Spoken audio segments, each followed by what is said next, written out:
भगवान बनना है, भगवान के बाजू में बैठना है, भगवान बनने की वो कला को आत्मसात करना है, उस पर अपनी चर्चा चल रही है। और मंगलाचरण है कि तीर्थंकर बनना है तो ज्ञान को बहुमान देना होगा, तीर्थंकर बनना है तो दर्शन को आधार मानना होगा, तीर्थंकर बनना है तो चारित्र को आचरण में उतारना होगा, तीर्थंकर बनना है तो उपचार को सम्मान देना होगा, और तीर्थंकर बनना है तो तप को जीवन में उतारना होगा।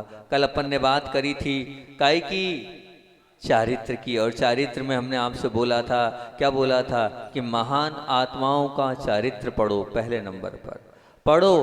पढ़ नहीं सकते हो तो क्या करना है, सुनना है और सुनाना है, और फिर जो सुना है सुनकर गदगद हो जाना है, और अगर वो महान व्यक्तित्व मिलते हैं तो उनकी संगति करना है, और संगति के बाद उनके जैसे बनने के भाव रखना है। और फिर बोला था कि स्वयं के चारित्र के प्रति जागरूक होना है। फिर अगले नंबर पे क्या बोला था, बेदाग चारित्र पालना है, कुछ भी हो जाए मेरे चारित्र में दाग नहीं लगना चाहिए, और अगर गलती हो भी जाए तो क्या हुआ, स्वीकार कर लेना है। ये बात अपनी कल की थी। आज तीर्थंकर बनना है तो उपचार को सम्मान देना होगा। उपचार का मतलब क्या होता है, विनय, वो भी क्या, कुछ विनय ऐसी होती है जिन्हें हमें करना बहुत जरूरी है, उस विनय के माध्यम से हम उस भगवान बनने की यात्रा में अग्रणीय हो सकते हैं। वो क्या है, वो विनय किस प्रकार की है, तो विनय जो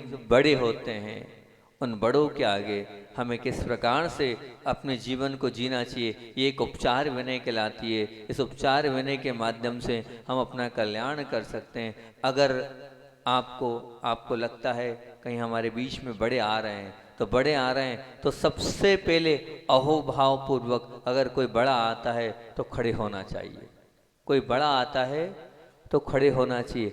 आपने खड़े होकर अपने नंबर कम कर लिए। मैंने क्या कहा, ये क्या है, विनय क्या है, तप है।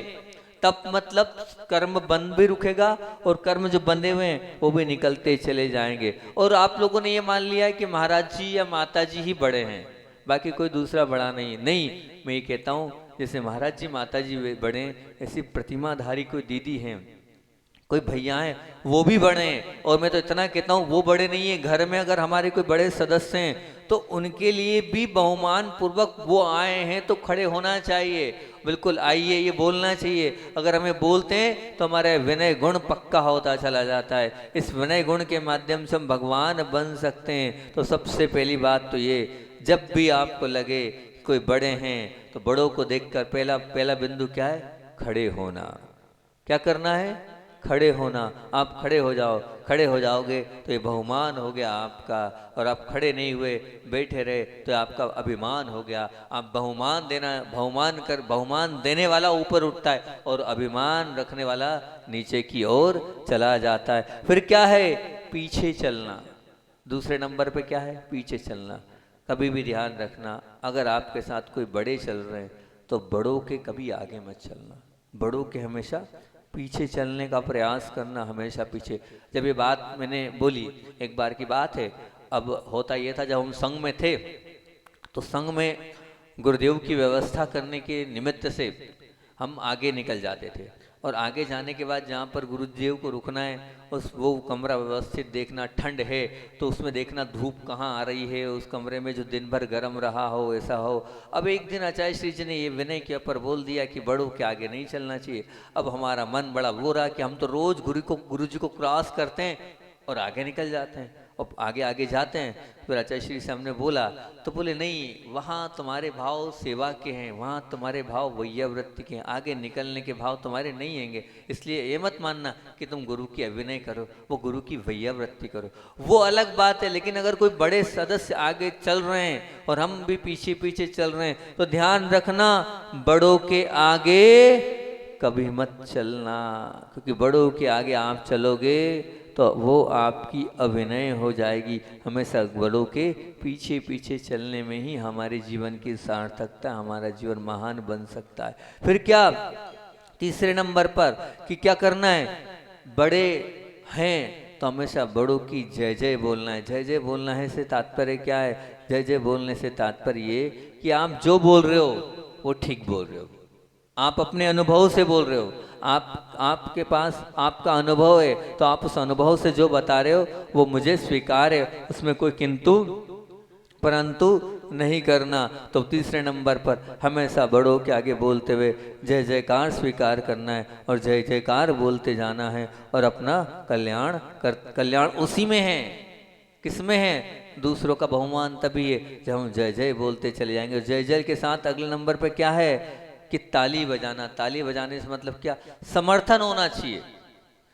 अगर बड़े कुछ कर रहे हैं तो आपका समर्थन होना चाहिए, आपको उसमें ताली बजाना चाहिए और कहना चाहिए बहुत बढ़िया, आप जो कर रहे हो वो बिल्कुल निश्चित रूप से ठीक कर रहे हो, उसमें कोई किंतु परंतु वाली बात है ही नहीं, क्योंकि आप अपने खुद के अनुभव से कर रहे हो तो आपको उसमें भी आपको ताली बजाना चाहिए और बोलना चाहिए ठीक, बहुत अच्छी बात है आपकी। और ताली ही बजाना नहीं चाहिए। हम तो इतना भी कहते हैं कि जब मूलाचार पढ़ रहा था तो मूलाचार में 8-10 बिंदु आए थे इसी बिंदु को लेकर, उसमें जो परिभाषा आई थी बहुत अच्छी लगी थी मेरे को। हालांकि ये हमारे लिए, पर इस परिभाषा को मैं आपको बता रहा हूँ।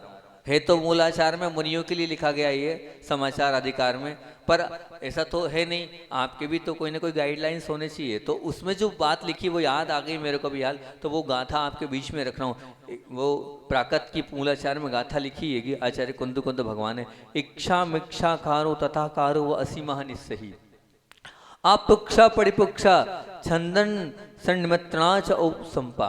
क्या लिखा है? इच्छाकार मतलब क्या करना है? जो बड़े बोले, जो आपकी इच्छा हो बस स्वीकार कर लो। जी भगवान, आपने जो बोला है स्वीकार है, उसमें कुछ भी हम किंतु परंतु नहीं करें। मिक्षाकार हो, थोड़ी सी भी गलती हो जाए तो वहाँ जाकर स्वीकार कर लो, हमसे गलती हो गई, हमने कुछ गलत बोल दिया, हमने कुछ गलत कर लिया। ये मिक्षाकार हो गया। फिर तथाकार हो, जो आपने कहा है ठीक है, बड़ों ने जो कहा है वो ठीक है। निषिद्ध का यानी कहीं भी जाना है तो उनकर पूछ के जाना है। क्या है? अगर जाना ही है आपको, वो रोकेंगे तो है नहीं, लेकिन इतनी सी विनय कर लो बड़ों की, पूछ के चले जाओ कि हम जाना चाहते हैं, आपकी आज्ञा है क्या?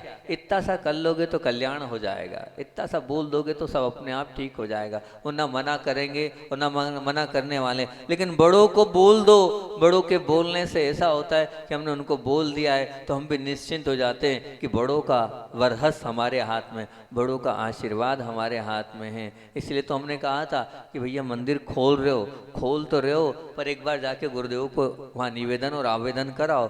बड़े हैं, बड़ों को निवेदन कर दोगे तो बहुत अच्छी बात है। और हमने एक बार, अभी तक कोई गए नहीं, हमने वहाँ भी कहा था कि हमारे नगर गौरव आचार्य भगवान उदार सागर जी महाराज जी पास भी कमेटी जाए और वहाँ भी निवेदन करे। तो हम तो अभी भी कह रहे हैं, अभी तक आप लोग नहीं गए, वहाँ जाकर भी आप बताओ कि हम ये कहलाती है कि विनय कहलाती हैगी, ये विनय कहला। इसको आगम में कहा है कि जो कर रहे हो पूछ कर लो, पूछ कर लो, वो आशीर्वाद तो देंगे ही, उनका और आशीर्वाद होगा तो काम और पावरफुल हो जाएगा और अच्छा हो जाएगा। तो हमें पूछना चाहिए, हर कार्य के लिए पूछना चाहिए। हो सकता है कि आप पूछने जाओ तो कोई ऐसी कोई आपको चीज वो बता दें जिसके माध्यम से हमारा और भला हो जाए, और अच्छा हो जाए, और कोई हमें अच्छा मार्गदर्शन मिल जाए, तो पूछो। हम तो बहुत अपने जीवन में कोई भी कार्य बिना गुरु की आज्ञा के, छोटा सा कार्य भी वो हमने नहीं किया। एक ग्रंथ भी पढ़ना था तो पूछ के पढ़ा है, ये निश्चित मान के चलना, क्योंकि पूछोगे तो उसमें निश्चित रूप से मान के चलना वो गुरु का आशीर्वाद भी आपको मिलता चला जाएगा।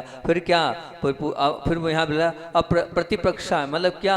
प्रतिपक्षा मतलब बार बार पूछो। एक बार अगर मना कर दिया तो दोबारा पूछो, तिबारा पूछो, बिल्कुल चलते चलो। और छंदन बोला है मले, छंदन मतलब बस बड़ों के अनुकूल चलना, जो बड़े बड़े कह रहे हैं उनके अनुकूल चलना, उसमें किसी प्रकार का कोई भी किंतु परंतु नहीं। वो जो चाहते हैं हमें वैसे करना है, जो उनका सपना वो मेरे जीवन का अपना सपना बन जाए, जो उनकी इच्छा वो मेरे जीवन का जुनून बन जाए, ये आपके अंदर भाव होना चाहिए। और छंदन अनुकूल चलने का निमंत्रणा, यानी क्या हुआ?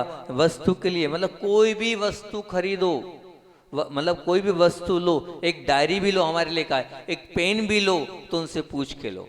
ये हमारे लिए आगम में आया है कि कुछ भी लेना हो, एक पेंसिल भी लेना हो तो ये पेंसिल में ले रहा हूँ, क्या ले सकता हूँ? तो ऐसे, और अगर कुछ चाहिए भी तो उनसे याचना करना, मुझे ये चाहिए, किसी श्रावक से डायरेक्ट नहीं बोलना, ये आगम की पद्धति है। ऐसे ही आप भी अपनी पद्धति बना लो, ये हमको सिखाया गया है कि पूछ के लेना, और कुछ लेना हो तो उनसे लेना। बहुत सारे घरों में ये संस्कार पड़े हुए हैं। मैंने आपसे मनावर वालों का बताया था ना, वो जो मनावर वाले जो अभी यहाँ पर अपने इतने दिन से थे, अभी हाल जो है चले गए, उनका जो बालक है इतना बड़ा पैकेज है, वो पूरी पैकेज की राशि माँ के खाते में जमा करता है। सुनो बच्चों, एक बहुत बड़ा आदर्श है वो पूरी राशि कहाँ अपने माँ के खाते में जमा करता है, और फिर माँ से वो लेता है, माँ खर्चे के लिए मुझे पैसा दे दो, कहीं जाना है मुझे पैसा दे दो, कपड़े खरीदना है मुझे पैसा दे दो, किराने का सामान लाना है मुझे पैसा दे दो। ये कहलाती है विनय।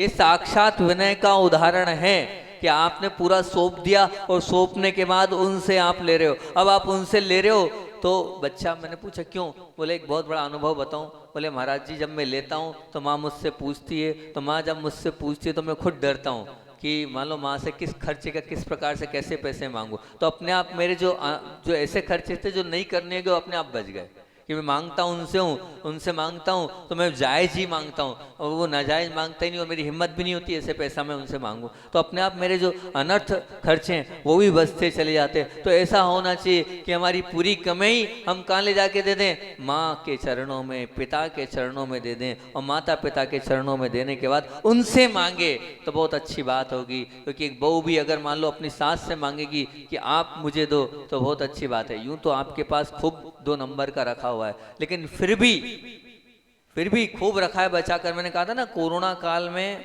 माताओं की और बहनों की चोरी खूब पकड़ में आई। वो कोरोना नहीं, सॉरी, नोटबंदी के काल में, जब वो नोट बंद हो गए थे, उस समय पता चला कि कितना दबा हुआ माल था। अब वो निकाल के दे रही है, इसको कर दो, नोट तो बंद हो गए 500 के और 1000। तब पता चला आपने कितना दबा के रखा था। खूब दबा के रखा है, कोई बात नहीं, लेकिन विनय हो जाएगी अगर आप उनसे मांग कर काम कर लोगे, तो ये मान के चलना आपने अपने विनय गुण को पक्का कर लिया है। और फिर उपसंपत्ति, ये उपसंपत्ति का मतलब क्या कहा है हमारे लिए? उपसंपत्ति का मतलब ये कहा है, और आपके लिए भी बहुत अच्छी बात है कि बहुत बढ़िया बात है, मैं आपका ही हूं। उसमें क्या लिखा है? उपसंपत्ति का अर्थ ये लिखा है, मैं आपका ही हूं, मतलब बड़ों को ये विश्वास आप दिला देना, ये विनय है आपकी। वो ये